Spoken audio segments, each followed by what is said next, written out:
From Los Angeles, it's the Life Changes Show.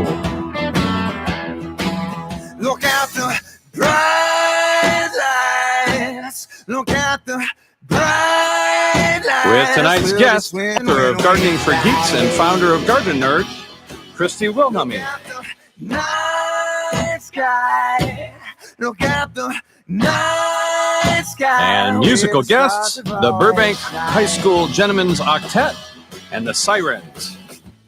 I am Mark Lejeune, and now your host, the MC, the Master of Change, Filippo Voltaggio. This is our Christmas Eve show. We are taping it early because it literally, our Monday live shows comes on Christmas Eve 2018. And it's a special show all the way around. We've got a really special guest who's going to be talking about something that's so important to us that we're going to be to us all, actually, as we look more into 2019 and beyond. And also, we have two groups that are going to be singing for us, both from Burbank High School. Now, it's interesting because first of all, these two groups have been preparing for this show in particular, and actually several other shows that they've done all month, and it's so great to finally have them here. They've been busy performing, et cetera, et cetera. But I have to say that Burbank High School has been known to many as the inspiration for the television show Glee. And it's interesting because Glee was, of course, very popular, and that's a point of pride for a lot of people, and good on them and good for Glee and all of that good stuff. Well, recently I was at an event and I met some people whose children were part of the Burroughs High School choir. And those parents said that Burroughs High School was the inspiration for Glee. And I happened to be with some Burbank High School parents who said, no, it wasn't. It was Burbank High School.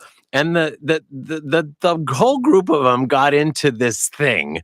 And I thought, oh, how interesting. I wonder what the true story is. So as we were getting ready to have Burbank High School students joining us on the Life Changes show, I thought, I wonder who we could ask to find out, can we settle this debate? Because even online, there are people from Burbank High that have written all these wonderful things, and people from Burroughs that have written all these wonderful things. And I thought, okay, well, the real inspiration for Glee, please stand up.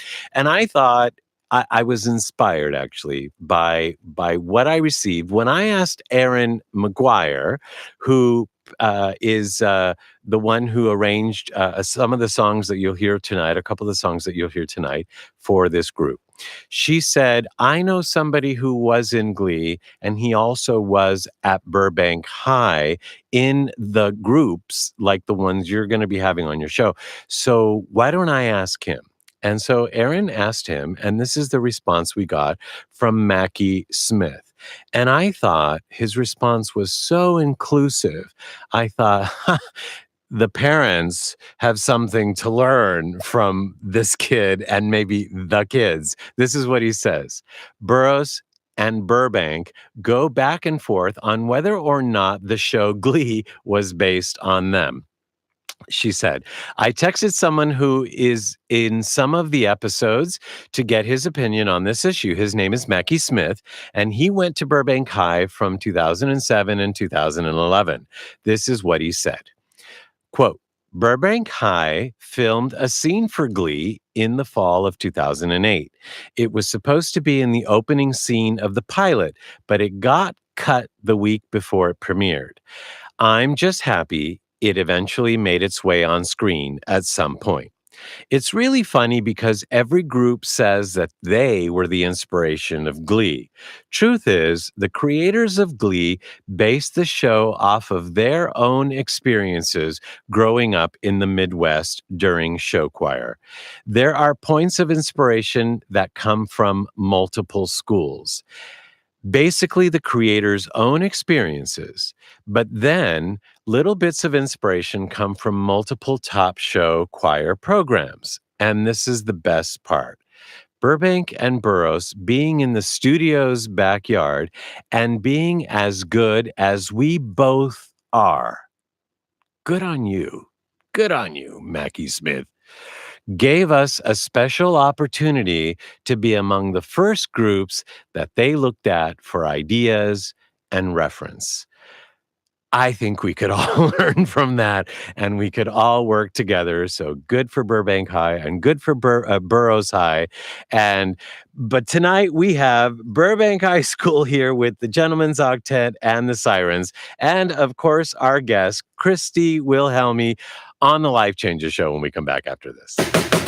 You are listening to the Life Changes Show, recorded live from Studio NoHo. You can hear tonight's show and all our past shows, which include luminaries such as Marianne Williamson, Gary Anthony Williams, Sierra Campbell, and Ellen Roderick Jones on our archive page at lifechangesshow.com. You can visit us online via Twitter at Life Changes Show and Facebook at The Life Changes Show. We're back. I'm Filippo Voltaggio, sitting here with Mark Leisure. We tell these jokes off the air, and you come back giggling, and the audience never really knows what's going on. What a great monologue today, and the word that came up was inclusivity. Yeah, it's a whole new movement. I don't know if that's a word, but I like it. Oh, Did you just coin it? It is now. Inclusivity. Nice. Agreed. And it's the dawn of, more and more people should address that. We've been brought up to think I did this or you did that, and yet it's all connected. When you look at this happened and that was connected to this, which I learned from them, and so good for them and good for us for being able to share that. And can't wait for tonight's show. I know. We have a great title for the tonight's show, which was, of course, inspired by our guest and who she is and what she does.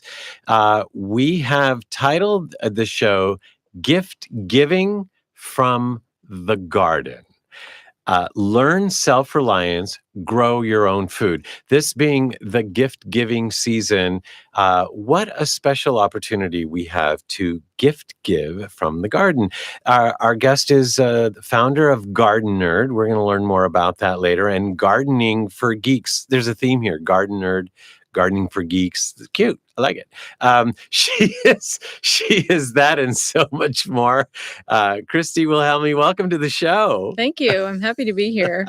And what a special day to have you here, our Christmas Eve show. Yeah, it's perfect. And especially there's a great tie-in because my husband, Andrew Cheeseman, is in a choir. So it's perfect that I'm here when these kids are here singing from Burbank. He's in Angel City Chorale. Yeah, not just any choir. Not just any choir. Tell us about that just a little bit. His choir, Angel City Chorale, he's vice president of Angel City Chorale's board of directors, by the way. And they were on America's Got Talent recently, season 13, and they got all the way to the semifinals, which we couldn't believe. We're like, oh, are we going to go audition for this? They don't like choirs. We'll be out in one shot. And then they got all the way to the semifinals. So it was pretty remarkable. And people, I want to chime in and add to that because having heard, Andrew's vision and learning of the choir, I think it was so exciting to watch it unfold the way it did because there's so much more than a choir. They are. And that's what really came through. And I think they activated, so much inspiration through that process. Yeah. Talk about inclusivity. It really is. They have people from every different background and ethnicity and socioeconomic level and everything. It's really a great choir. They did the song Africa, right? The first song they did was Africa. That was their first cover, which became popular on YouTube. Viral on Very YouTube. much so, yeah. 40 million hits at the time when they got asked to be on America's Got Talent, to come audition for America's Got Talent. And then they did their second hit, which was Baba Yetu, which is, it's actually the Lord's Prayer in Swahili. They sing in a lot of different languages. Talk about inclusivity. Right. So they did this. This was it's actually a piece written by Christopher Tin, who won a Grammy for his album. It's he did the music for Civilization. I'm going to get it wrong. It's not Civilization 6. It was a different one, but a video game. And he's the first artist to win a Grammy for video game music. So that was Wow. kind of exciting. And Wow. and then he loved the way they sang it so much that he invited them to come record his next album with them. Oh, So- wow. What a great story. Yeah, it's really great. So I am vicariously involved, but not directly involved at all. Well, that's really exciting, and we know he couldn't be here because he's traveling and Yes. all of that. But we are so glad you're here, and it's interesting when we said, because you too are so busy. We've been trying to get you on the show for quite a while, and then finally we were able to get you for today. And when I said it's going to be our Christmas Eve show, and you said it's perfect because what better? How do you remember how you said it? Oh, because, well, I don't remember exactly how I said it, but you wrote it down. It was the giving there, the garden gives so much, and we can save the planet by gardening and giving back to the earth. Yeah. And what a better gift. Right. There is no better gift. And it's interesting that this year there's been a theme, at least as I share with people. I've been saying, may you have a lot of presence this year. And I mean that as in, exactly what I mean.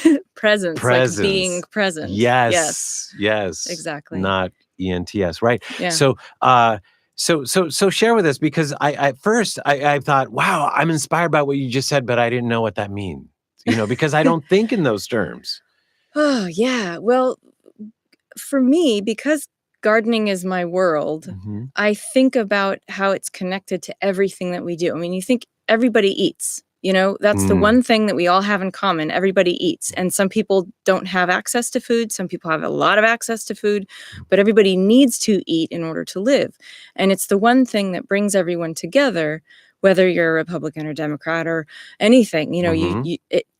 When I go to gardening events, we can all speak the same language and talk about gardening, and it doesn't matter whether we like the current administration or not, and and all of that. So it's this unifying thing, but it's also, I feel like it brings people together in a lot of ways, and it also connects us with the earth in a lot of ways and to each other.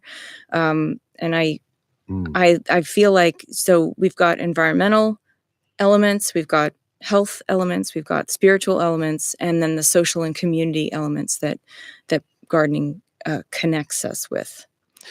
Again, it's not terms that I normally think of when I think of gardening, and I think that most people wouldn't think that way. It's like, you have a garden. Oh, that's nice. That's sweet. Oh, that's fun. Yeah. But for me, gardening became really important. The more I learned about our food system and how industrialized it is, and how many inputs there are that I don't necessarily agree with. Inputs meaning chemicals and fertilizers and genetically engineered seed and that kind of stuff. It's the more I learned about our system, the more I wanted to take back control over it, and it just became this rabbit hole that I dove down, and it becomes an addiction. If you talk to any gardener and ask them, what's their favorite thing, and they'll like buying seeds or buying plants, and everyone buys things they don't have room for. So it's just like, it's a thing, So I have a refrigerator full of seeds, and I'm like, I need a separate refrigerator for just my seed collection. Seeds. Wow. Yeah. So. Yeah, seeds are important. That we could have a whole show on that. Yeah. And already, though, you've mentioned some things that are very rich that we could be talking about, and will be when we come back: environmental, health, spirit, social, community. And want to learn a little bit more how you got involved in gardening, and how you got inspired to share this with other people. But if you're inspired already, you can go to gardennerd.com, almost exactly as it sounds. Garden and then ERD. So garden, how do you say it? It's Garden Nerd. Yeah. But see, now I was inclined to put it two. Well, no, but I want to put two N's in there. Right. But it's. I just pro tip: I bought both domains. So if you type in Garden Nerd with two N's, for people like me, you'll end up at gardennerd.com no matter what. Yeah. All right. Well, there it is, and we'll be right back with Christy Wilhelmi on the Life Changer Show right after this. Hey guys, this is Michaela. So I'm here to tell you about the DNA Institute. If you haven't heard of it already, I wanted to let you in on it because it completely changed my life. A few years ago, I was 30 pounds overweight. I wanted a career, good friends, a loving family, and financial success, and I didn't have any of it, so I ate. Within 6 months, the DNA Institute treatment not only helped me lose the 30 pounds, it also rebalanced my hormones, healed my metabolic and digestive system, and made my higher functioning brain so loud it became impossible to overeat when I was full. Don't we all want that? So many of my friends and family turned to the Institute after they saw my success. All of them lost their desired weight, ranging from 8 to 60 pounds. I found this to be so different than anything I'd ever tried before, and it was easier than anything I'd ever done. It's not a supplement or a diet pill. It's a genuine, doctor-prescribed, custom medical treatment made just for you. It doesn't matter what your situation is or how much weight you have to lose. I believe the Institute will get you to your goal. My experience is that this is more than just a weight loss system. It's a biohack to a better way of looking, feeling, and living. When I started, I had never heard of the DNA Institute, but the fact that they've been in Beverly Hills since 1982 gave me a real peace of mind. Now that you've heard of them, click on the DNA ad at lifechangeshow.com and get your customized formula started today. Change your life like I changed mine. You are listening to The Life Changes Show, live from Studio NoHo on the BBS Radio Network. You can hear tonight's show and all our past shows, which include luminaries such as The Green Children, Dan Millman, Hot Rod Fuller, and Mike Marino on our archive page at lifechangesnetwork.com. You can also follow us online via Twitter at Life Changes Show and Facebook at The Life Changes Show. And we're back. I'm Filippo sitting here with Mark and, of course, our guest, Christy Wilhelmi. And okay, I'm excited about gardening already. And I'm not, I know why, but give us the terms. Like, did you ever think of this? Did you ever think of that? Like, Well, I think gardening is exciting to people when they first get involved, because when they, this miracle of life, and it truly is that you plant a seed and it turns into a thing you can eat. And people, I see kids and adults alike getting so excited about that. And I take a seed packet and I open it up and I put it in there, I pour it into their hands, and they're like, that's going to be a carrot. Yeah. And they get so excited about that on a fundamental level. and they might even want to eat a carrot because Right. And I did. I mean, I was a picky eater as a kid, but I ate raw peas and raw carrots out of my parents' garden when I grew up. And so I see that time and time again with kids who won't eat vegetables, but then they get into a garden program at school, and then suddenly they're eating broccoli, and their parents are jaws are hanging on the ground. They're like, "Oh my God, my kid's eating broccoli," And the idea of salads becomes more exciting because you can grow 20 different kinds of lettuces, and they're all different and interesting, and they have names, and so it's a thing you can really get excited about. And for me, I'm personally extraordinarily excited all the time about open pollinated and heirloom seeds, because the options, the doors are open in a way that you can grow things you can't get at the supermarket or the farmer's market, and you can't buy the plants at the nursery. So heirloom, I understand, Okay. because that's something that's been passed on. Like, these are seeds that from a long time ago, right? So heirloom, I have a friend named David King of the Learning Garden who uses the phrase, he says that heirlooms are a seed with a story. Yeah. And they've exactly as you said, they've been handed down from generation to generation, and there's a story behind them, and usually you can track how far back they go. Open pollinated. Never heard of that. Okay. Heirlooms are open pollinated seeds. And what that means is that if you grow a plant that's open pollinated, it's pollinated via the wind, birds, bees, etc. And then if you grow it out to the point that it goes to seed, and you save the seeds from that plant and then plant it the next year, Right. it's going to grow up to be just like its parents. Oh. It breeds true to type. Which That's is the natural technology. thing, right? Yeah. And that's the way farmers have been growing for thousands of years. And hybridization has also been done for thousands of years, and it's where you take two parent plants and cross them in a controlled environment, and the resulting seed is going to give you something that has the traits that you desire from those two parent plants. The thing about hybrid seeds, though, is if you then plant that seed, the thing about hybrid seeds, though, is that if you take a hybrid plant that you grew out and save the seeds from that, Right. it's a bit of a wild card. So it doesn't breed true to type. It doesn't grow up just like its parent. Uh-huh. It reverts back to some crazy genealogy, in its parent plants. Wow. So, for example, I grew a hybrid pumpkin one year because I like to grow pumpkins for my carving for Halloween. And one of the pumpkins started to decay right there in my garden bed. So I just planted it. I just buried it in the ground. And the next season, a zucchini grew from that spot. And I was like, what the heck? Because it wasn't any kind of zucchini that I grow. It was a different type. And I suppose It's a zucchini. it's a zucchini. It's a punkini. Sure. And so it reverted back to something, No that pun intended. punkini. So you could say there's a term that says, it rogued out, so it went rogue and it whatever. But that's what hybrid seeds do. They're not reliable. They're a wild card. But that's kind of like genes, though. Yeah. That's how genes are. And that's how a lot of new species are discovered, is when I something don't mean rogues blue out. genes. Right. Yeah, genes in our body. Genes in our body. I got that. Okay. When a plant, you get, you've got a row of green tomatoes and then one of them's pink. You start saving the seeds from that one and growing that out, and then you can stabilize a hybrid by growing it for several generations until you get it to faithfully reproduce. Wow. I'm sorry. I'm just realizing I'm totally going off the rails here. I love it. That's the garden nerd part. I love it. True to form. Perfect. Well, It's like Christmas Eve discussion. and where we won't go, but there's another kind of seed that it's been scientifically shut off so Right. that it can't. Right. So genetic engineering is a completely different thing. Yeah. That's something that occurs in a laboratory under a microscope, and it's inserting DNA into a strand of DNA or a collection of DNA that cannot possibly cross in nature.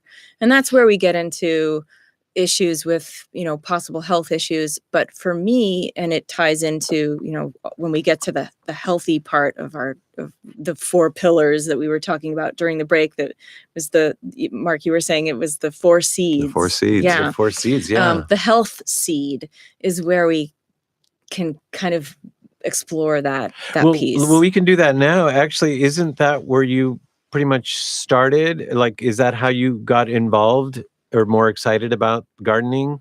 Is through health? It was through health. Mostly for me, I became vegetarian in 1993, and the more I learned about how food is produced, the more I wanted to control it, because I'm a control freak.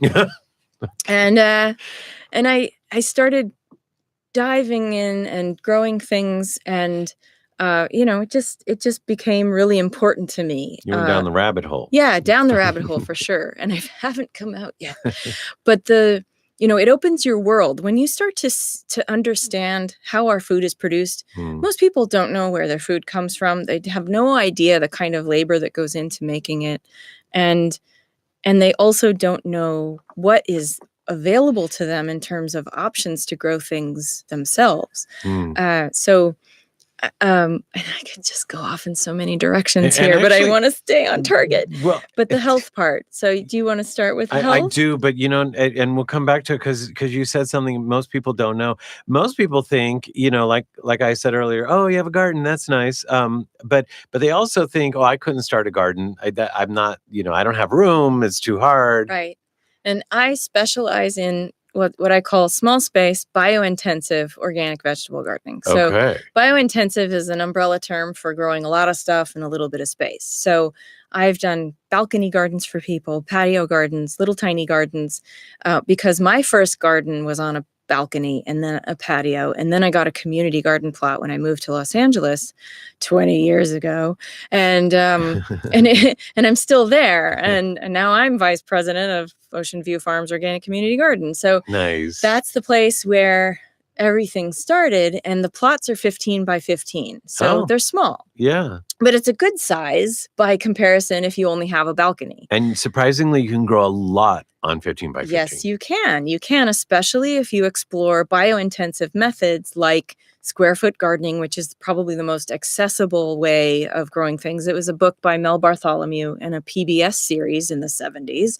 And he passed away last year or the year before, but his method still remains. And he has this empire of square foot gardening. And it's basically planting a certain number of seeds in a square foot, and it's working in a grid instead of long rows, because he was an engineer, and engineers always know that there's a better way to do something, and so he figured it out. Okay. And then there are things like biodynamics and grow biointensive, which is a kind of a bigger concept that I won't bore you with, but it's a fascinating subject. It really is. I love the passion Yeah. and Yeah. focus and intensity when you Yeah. snap in. It's amazing. And well, I had the pleasure of talking with John Jevons, who is the founder of Grow Biointensive Method. And we ended up, my own podcasts are about 20 minutes, 30 minutes long.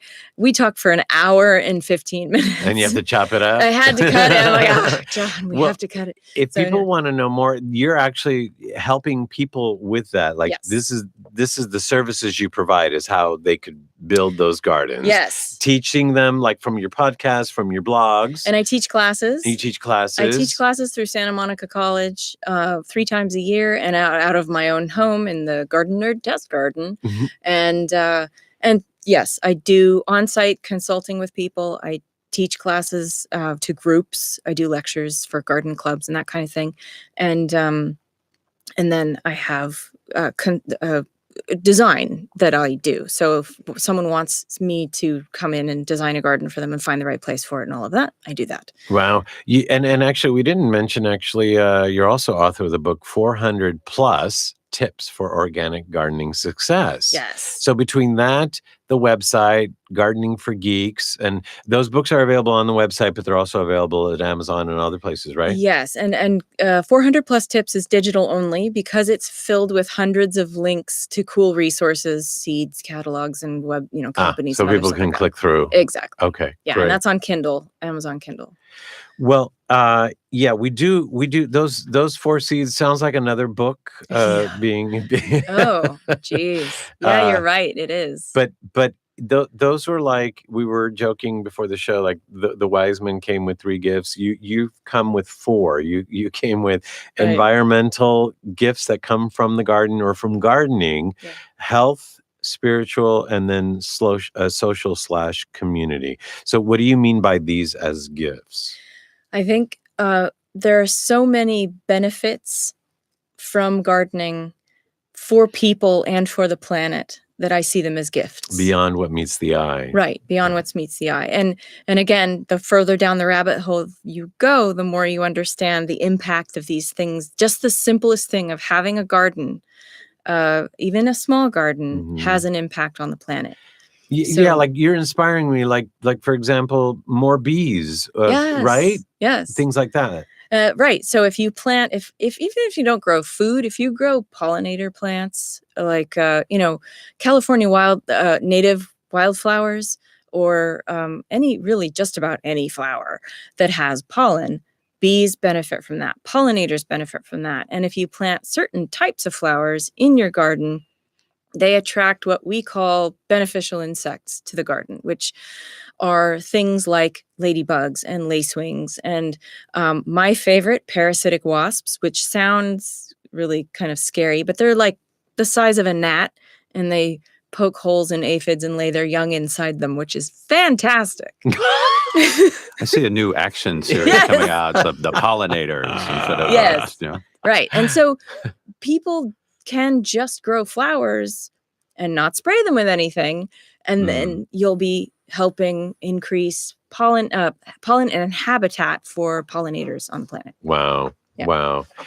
Things that we don't think of, we're glad that you do, and we're glad that you're bringing these gifts during this holiday, but so far beyond, obviously. So if you want to learn more from Christy Wilhelmi, well, we're going to be talking a little bit more when we come back, but you can go to gardennerd.com, gardennerd.com.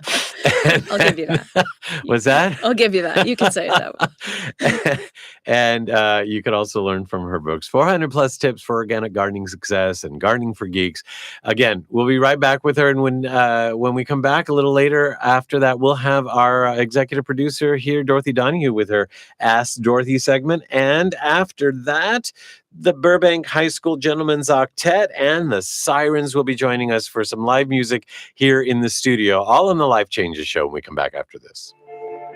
The Little Dog That Could is the fantastically true story of a man and a little dog that came into his life as his mentor to help him understand the world beyond his human senses and to experience life, love, and healing beyond his human understanding.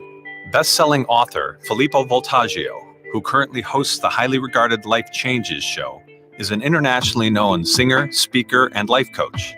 Filippo offers up his own story, how one little surprise package in fur and 4 legs transformed his life unexpectedly forever and furthered his path of self-discovery. In The Little Dog That Could, Filippo brings to life the meaning of the adage, when the student is ready, the teacher appears. Through the reading of this book, you will experience the journey of real miracles that transcend time, space, and logic while gaining practical tools that will help you navigate your way. The Little Dog That Could is available through Amazon and Barnes & Noble. For more information, visit the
That's your play name.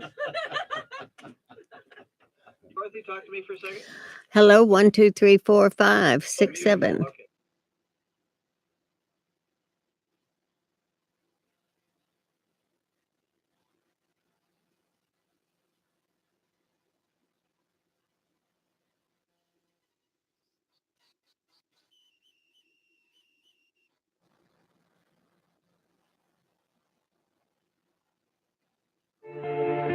The Little Dog That Could is the fantastically true story of a man and a little dog that came into his life as his mentor to help him understand the world beyond his human senses and to experience life, love, and healing beyond his human understanding.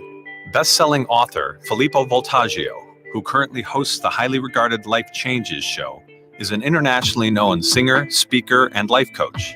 Filippo offers up his own story, how one little surprise package in fur and 4 legs transformed his life unexpectedly forever and furthered his path of self-discovery. In The Little Dog That Could, Filippo brings to life the meaning of the adage, when the student is ready, the teacher appears. Through the reading of this book, you will experience the journey of real miracles that transcend time, space, and logic while gaining practical tools that will help you navigate your way.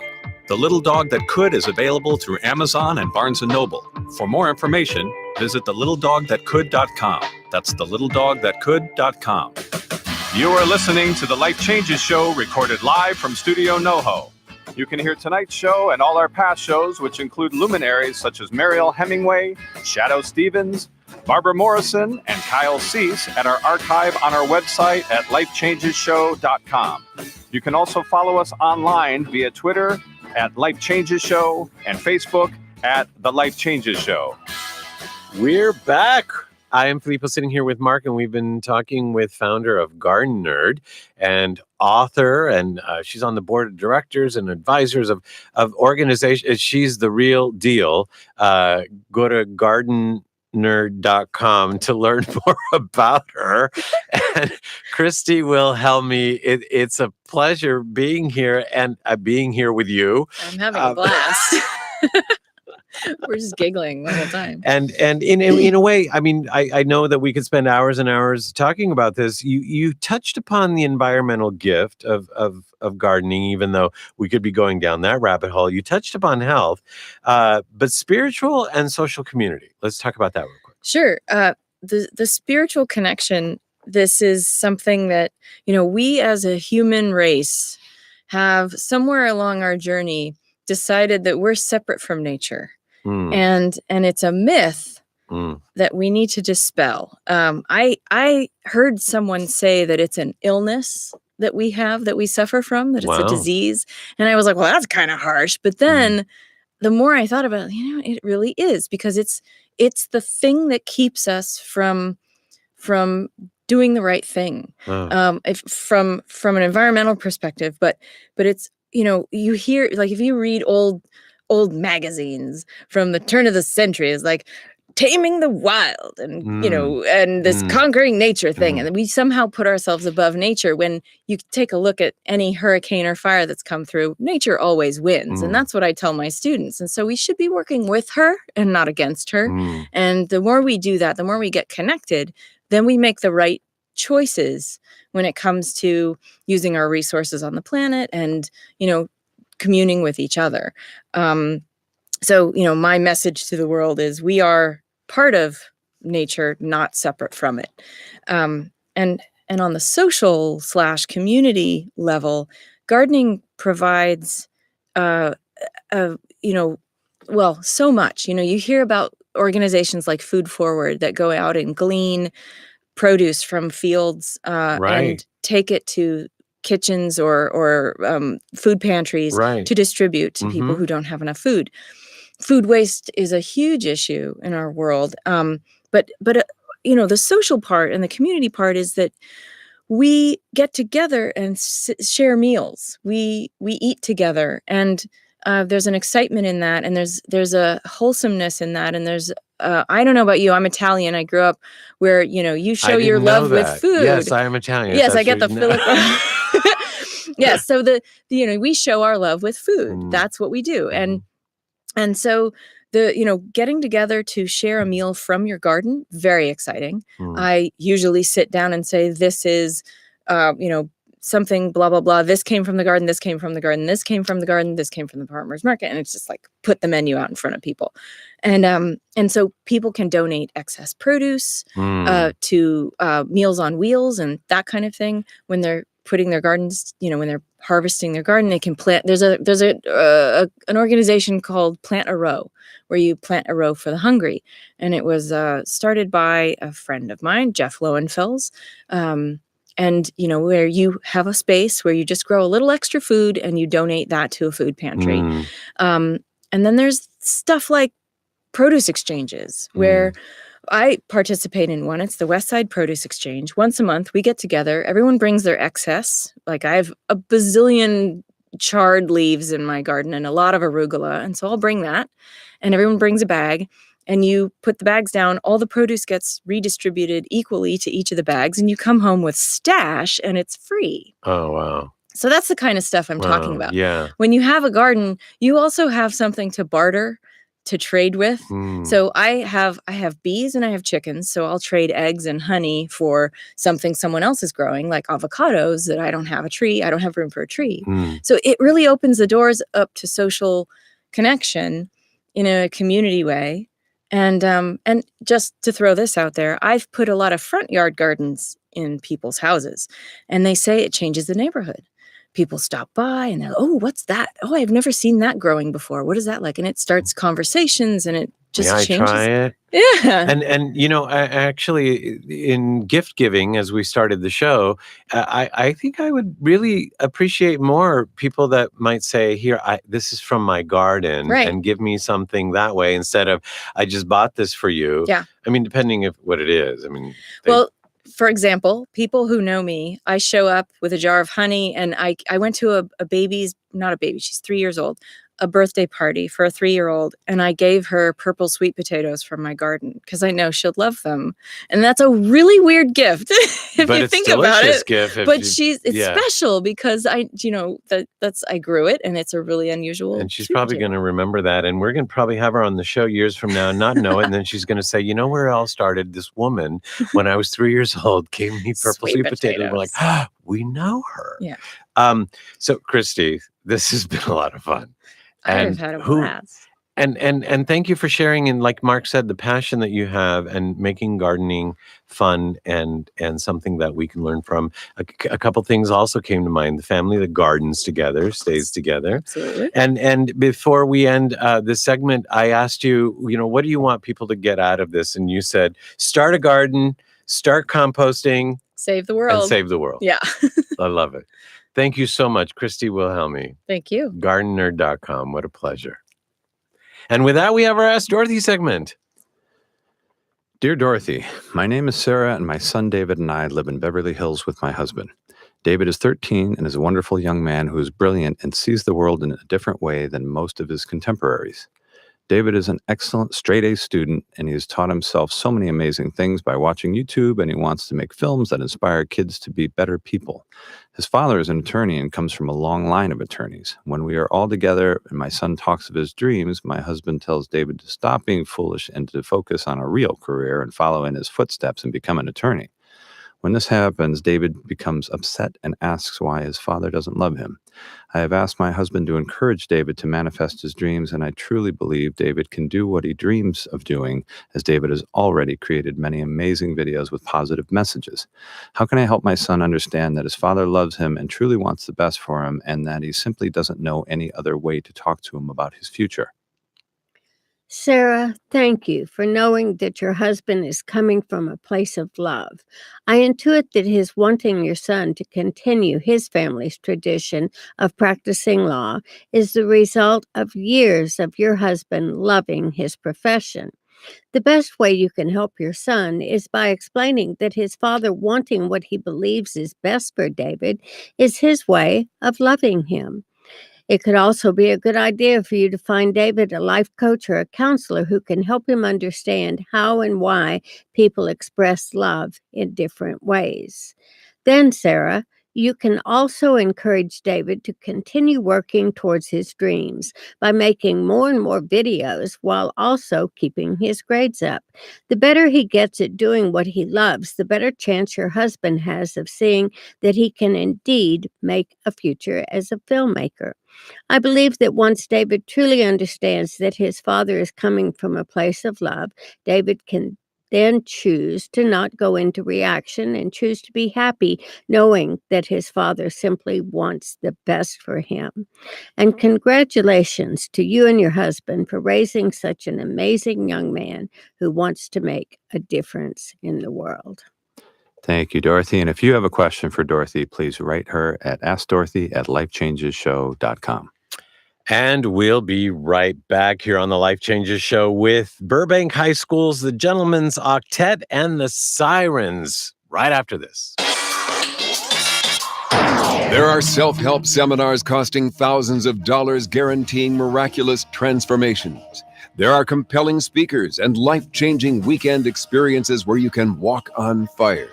They all deliver revelations that guarantee you'll come back for the more expensive revelations filled with even greater wonder next month on Fiji. We get addicted to positive, heartfelt, expensive theater. What we really need is a jumpstart, an awakening, someone who can give us a reminder that everything we need lies within.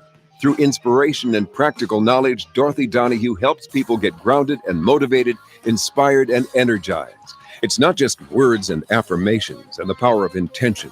It's a mindset brought about by a tangible, transcendental experience, an audio-visual, physical, spiritual experience that helps us realize we transform ourselves. We get tools to become the conscious co-creators of lives of unlimited potential.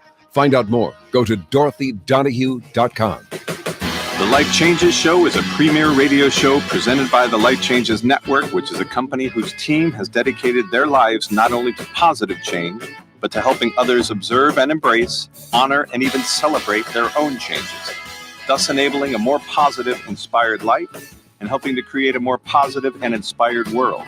From everyday people, celebrities, corporate giants, and children, we are here to help and to serve. With heart, integrity, and experience, we bring our message and positive intent into your lives through the Life Changes Show, lifechangesnetwork.com, and through guest appearances on other inspiring shows and events. If you wish to learn more about Life Changes Life Coaching, a private consultation with one of us, corporate or live event appearances, or if you would like us to appear on your radio or TV shows, please email us at info@lifechangesnetwork.com. Okay. We're back. I'm Filippo, sitting here with Mark and, of course, our guest, Christy Wilhelmi.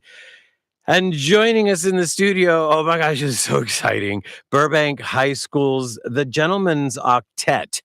We have all 8 of them, hence Octet, here today. And this is so exciting for many reasons. Number one, because the reason for the season is I have had the pleasure of knowing one of the gentleman's parents for, gosh, maybe 2 decades or so, Tina and Kai Mai. And so I've known them ever since before Nathan Mai was born. So, and here he is in high school, an adult singing with this wonderful group. And I've gotten to see him sing over the years. And now here they are in the studio. And so first of all, welcome to all of you. Thank you. And Nathan, you joined the group, what, 2 years ago or last year? Or when? 3, actually. 2015. So, okay. And so in those years, I've been, no, the whole group is saying, no, you didn't. When was it? 2016. 2000. Okay. Really? You all were they wouldn't let that go. But so when you started with this group, actually, did you know, I mean, because like, I see you guys doing all these things and winning all these things. And I just saw you singing at the Clippers game. I mean, how cool is that? What else have you done that I don't know about? So about 2 years ago, we went to Nashville to perform at the Grand Ole Opry, Nice. and we won first place. But of course, very nice. And actually, you're not just talking about the octet, but also the all of you, right? What's the big chorus called? Our big choir is called In Sync. In and Sync. Last year we actually went to Canada, and I got a scholarship, 20 grand, and I got acceptance to AMDA. And my name is Chris, by the way. But yeah, it was really fun, and we just get really involved in the community. We helped out recently at the Fry's Electronics, and we helped Burbank with just celebrating the Christmas joy and just helping around and volunteering. That is awesome. And actually, before we go on, let's introduce the rest of you. So say your names. My name is Nathan, and I am a junior. Okay. My name is Chris, and I'm a senior. My name is Noah, and I'm a junior. My name is William, and I'm a sophomore. My name's Travis. I'm a junior. My name's Brandon. I'm a senior.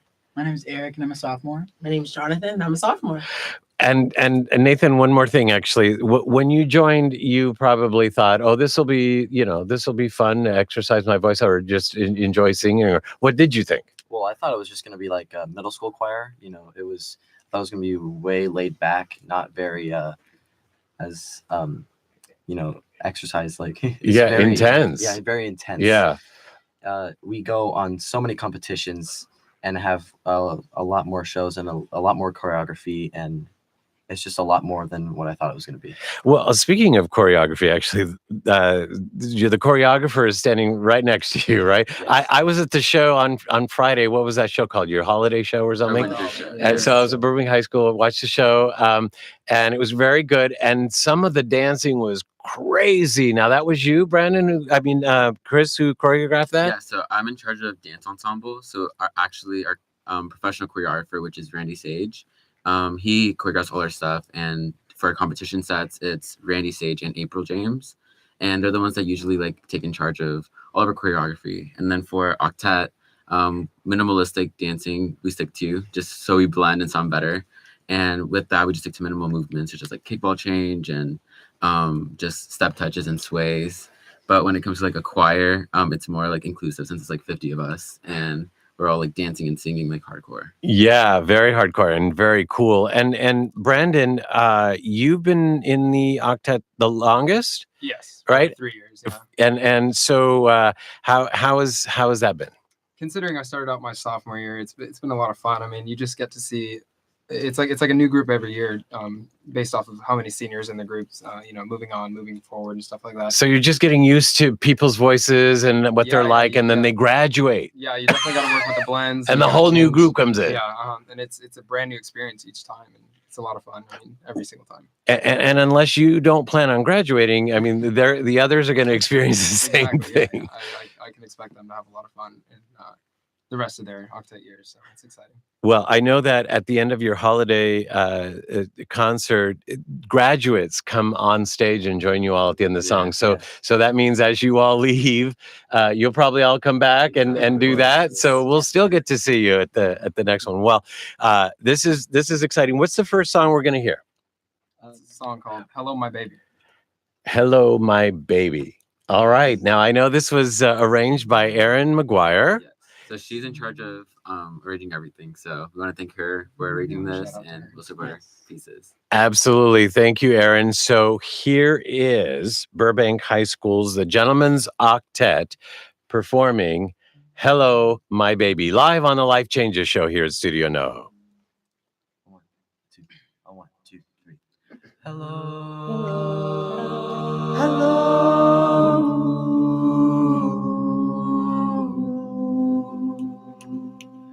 Hello, my baby, hello, my honey, hello, my ragtime gal. Send me a kiss by wire, baby, my heart's on fire. And if you refuse me, honey, you'll lose me and you'll be left alone. Oh, baby, telephone and tell me you're my own. Hello, my baby. I've got a little baby, but she's out of sight. I talk to her across the telephone. That's right. I never see my honey, but she's mine all right. So take my tip and leave this gal alone. Sure thing. Hello. Hello, my baby. Hello, my honey. Hello, my ragtime gal. Send me a kiss by wire. Baby, my heart's on fire, and if you refuse me, honey, you'll lose me and you'll be left alone. Oh, baby, telephone and tell me you're my own. Hello, my baby.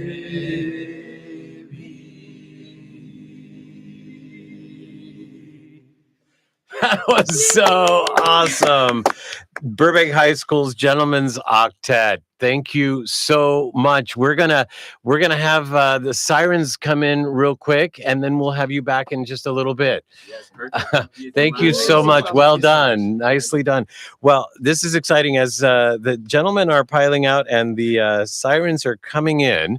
We'll see in a little bit. I have to say that piece, I know for a fact that they just learned like a day or two ago, because I remember being on the phone with Erin trying to decide what song's going to work best, and she wanted to do something new and different, and so did I, and here it is, and wow, they learned it fast. And she also arranged a similar song for the Sirens. So as they're getting all set up, then we'll get to ask them about that. So first of all, let's have you all in. Welcome to all of you, the Burbank High School Sirens.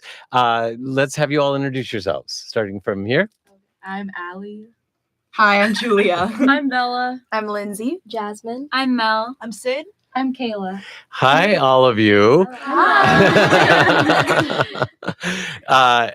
It's funny when I let you all know, because you all were here first, that I was at the concert on Friday. I don't know which one of you said to me, what was your favorite part? Was that you? What was your favorite part? And I started to think about it, and then I thought, how silly am I? Of course, the Sirens. Thank you.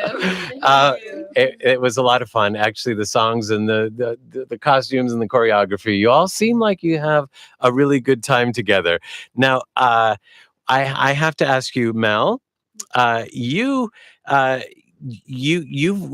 also part of the big choir, right? Yeah. Okay. So, but a lot of times the big choir, and sometimes you all too, are accompanied by a big band or right. Piano or tracks. Mm-hmm. But when you're singing a cappella, how's that different for you? I mean, just like different parts, like just like doing it without any instruments, or like, we have like a limited time, like a, time constraint, whatever. But basically, like, it's really hard to just have everybody have their own part, but we're so talented. I honestly feel that like we all can stick to a part and learn it in a couple of days. And it's honestly like really cool to have like 7 girls like alongside me and just like really kill it. And I don't know, I'm just like very blessed to be able to do that with them. That's awesome. And everybody's like, everybody's being so supportive. I love that.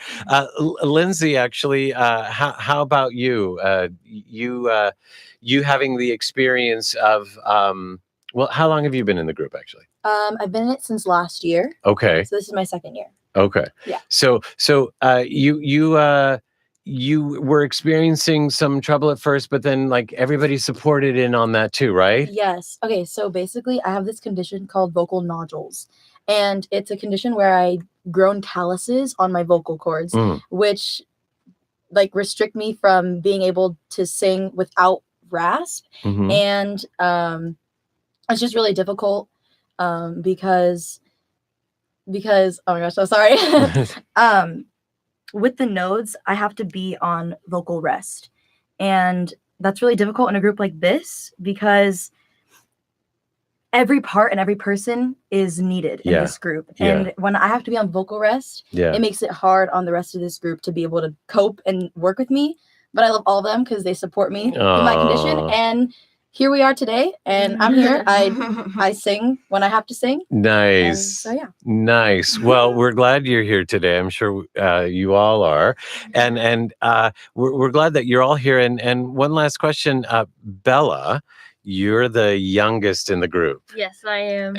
Talk to us about what it's like joining in at a bunch of older girls. Because in high school, age makes a big difference to some people. Yeah. When you're older, it's, hey, so we're a couple years old. When you're in high school, it could be like night and day. Yeah. So for me, at first, it was like really intimidating knowing that all the other girls were older than me. But I've been looking up to these girls since I was in middle school. So the fact that I have the opportunity to like sing with them and stuff was so amazing. And like the bond that we all have together is just like insane. And I love it so much. So I'm so glad that I'm like in a group with these girls. Oh, look at her.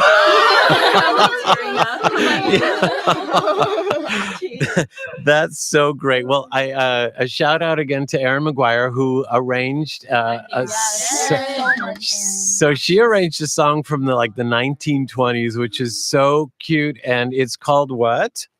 Ain't we got fun? Ain't we got fun? They even say it in chorus. All right, so here are Burbank High School Sirens performing Ain't We Got Fun live on the Life Changes show here at Studio NoHo.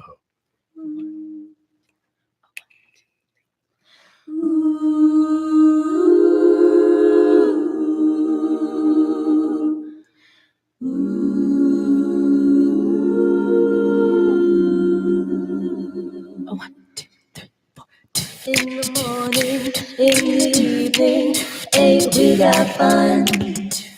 Not much money, oh but honey, ain't we got fun? The rents are paid to you, having a buzz. Smiles are made to you, for people like us. In the winter, in the summer, don't we have fun? Times are bombing, getting bomber, still we have fun. There's nothing surer, the rich get rich and the poor get children. In the meantime, in between time, we got fun.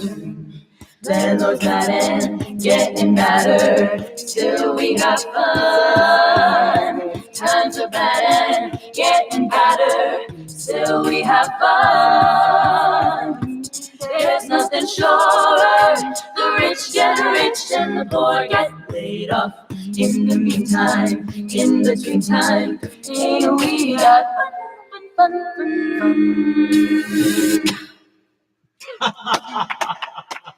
The Sirens with Ain't We Got Fun. That was fun. It really was. And what's amazing to me is, like, I've been in all kinds of choirs. I don't know that I have ever learned a song like that as fast as you all have. Again, I just heard the arrangement that Erin said, is this okay? It was like 2 days ago. And I said, sure, that's going to be fine. So I know you didn't even have it. How did you learn it so fast? I don't know. We're kind of just used to like the time constriction, so we just kind of went for it, and like I don't know. Well, she like sends us recordings, and we just listen to it in class while we're doing work, and like try and get it down. Yeah. In class while you're doing work. I hope the teachers aren't listening. Well, and they know, and see, the funny thing is that it's the holidays especially, and it's finals, and you all have been performing. I see on Facebook, because people can follow you on Facebook. They can follow you, actually, they could go to your website. Oh, I had it right here. Where's the website? What's the website?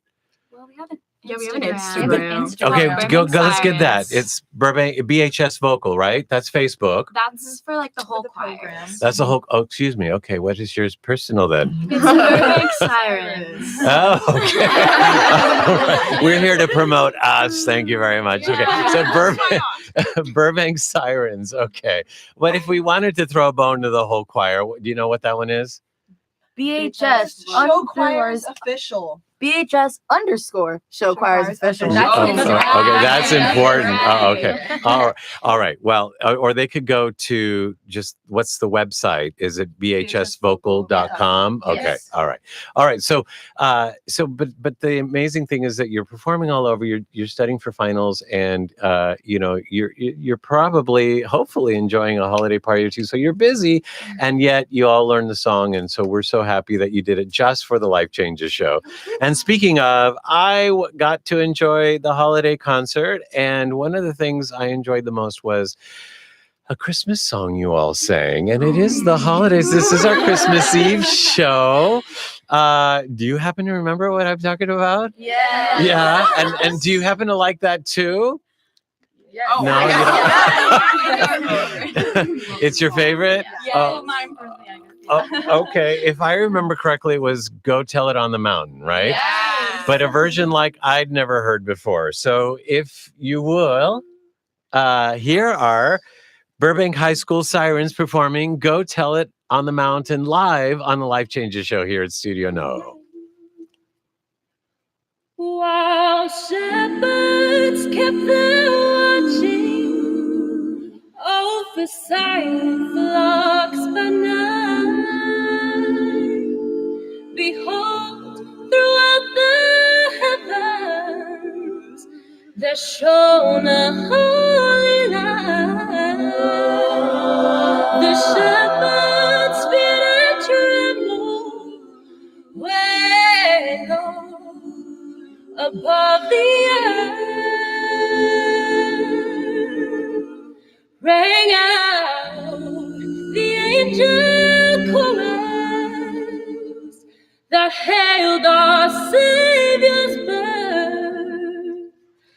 I go tell it on the mountain, over the hills and everywhere. Go tell it on the mountain that Jesus Christ is born. Go tell it on the mountain,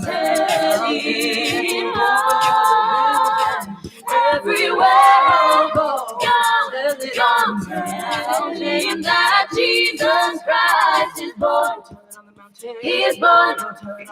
He is born now. He is born. Go tell it, go tell it, go tell it on the shepherd's feet and tremble when low above the earth rang out the angel chorus that herald the Savior's birth. Go down in a lonely manger, the humble Christ was born. Yeah, when God sent our salvation, that blessed Christmas morn. Go tell it on the mountain, over the hills and everywhere. Go tell it on the mountain that Jesus Christ is born. He is born. He is born now. He is born. Go tell it, go tell it, go tell it on the hook. Burbank High School Sirens. You all are awesome. I see the guys cheering in there. Whoa. Boy, are they cheering. Actually, let's get them in here because there was one other song that you all did, and you all did it together as the Sirens and the Gentlemen Octet, right? Gentlemen's Octet. So welcome, guys. Welcome back. Thank you. Welcome back. What'd you think of the ladies? Amazing. That was literally amazing. Wasn't that great? My favorite song. Isn't it so great? And ladies, what'd you think of what the gentlemen did? Oh, so cool. So good. So good. Handsome. Well, are you all arranged in how you need to be arranged for this song? Okay. Yes. Do you know? So actually, I think there's a group of people. There is a group of people that we should be thanking, all of us, because without them, this wouldn't be possible. Do you know who I'm talking about? Our parents. Yes. Let's go ahead. Let's hear it for the parents. Lisa and Brandon Nicholas, I love you. Thank you, Tina Mai. Yes, Yes. thank you, Mama Lori. Lori Hubert. Thank you to all the parents for being All the there. parents. We love you and No, we're like, glad. without them, the program would not be running the way No, it is. seriously. Oh, yeah. All thanks Our to them. parents do everything for Program us. would Like, run thank you. Wow, I think I just had a Merry Christmas. Thank you so much. Yeah. Oh yeah, I was gonna say me.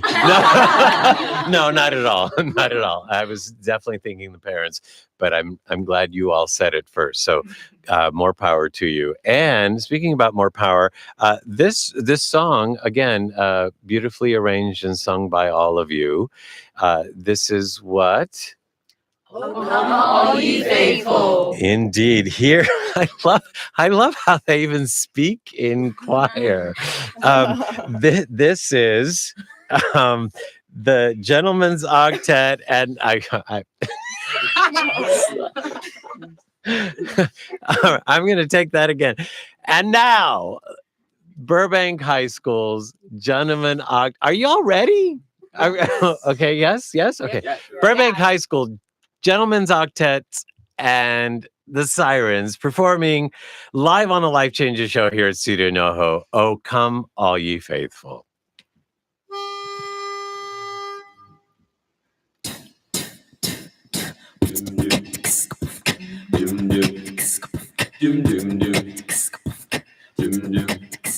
Oh, come all ye faithful, joyful and triumphant.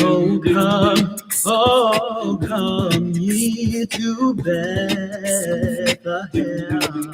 Oh, come and behold him, born the King of angels. Oh, come, let us adore him. Oh, come, let us adore him.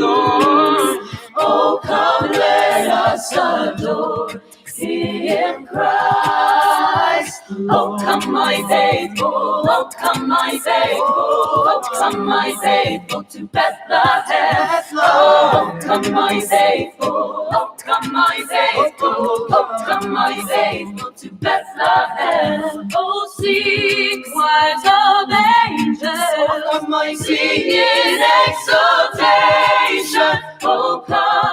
Oh, come ye to Bethlehem. Oh,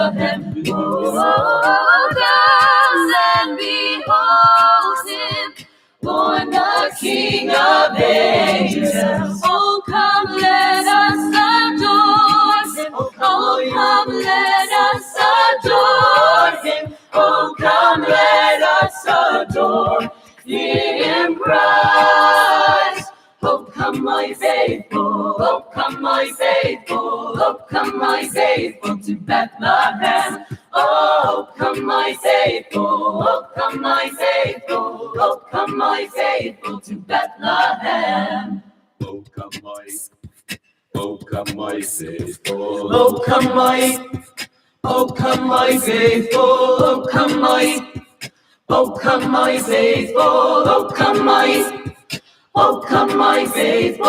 Oh, come, my faithful. Oh, come, my faithful. Oh,